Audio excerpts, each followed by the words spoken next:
తిరుపతి వెళ్ళాక ఈ ప్లేస్లు అయితే చూడకుండా అస్సలు రాకండి. అంత బాగున్నాయి అన్నమాట ఈ ప్లేసెస్. అక్కడ ఒక్కొక్క ప్లేస్కి అయితే ఒక్కొక్క స్పెషాలిటీ ఉంది. అలాగే అక్కడైతే ఎంత బాగుందో అసలు అలా ఉండిపోవాలనిపిస్తుంది, అంత బాగుంది.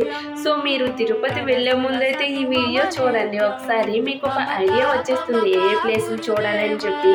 మేమైతే చాలా ఎంజాయ్ చేసామన్నమాట. సో మాతో పాటు మీరు కూడా చూసేయండి ఈ ప్లేసెస్. మేము వెళ్ళిన ప్లేస్లు అయితే శ్రీవారి పాదాలు, శిలాతోరణం, పాపనాశిని, ఆకాశగంగా, చక్రతీర్థం, వేణుగోపాల స్వామి గుడి, అలాగే శివాలయానికి కూడా వెళ్ళాము. ఇంకా ఆంజనేయ స్వామి గుడికి అయితే వెళ్ళడానికి అవ్వలేదు, చాలా చీకటి అయిపోయింది, అలాగే వర్షం కూడా పడుతుంది.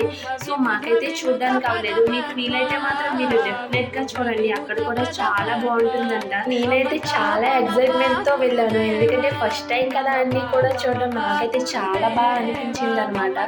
సో మీకు ఎలా అనిపించింది ఫస్ట్ టైం వెళ్ళేటప్పుడు కామెంట్ చేసేయండి. शयन भव मदन जनक मम जनन मरण भयहारी भुजग शयन भव मदन जनक मम जनन मरण भयहारी जनन मरण भयहारी मम तापमपा गुरुदेवा मम पापमपा गुरुदेवा मम तापमपा गुरुदेवा मम पापमपा गुरुदेवा शंख चक्रधर दुष्ट दैत्य हर सर्व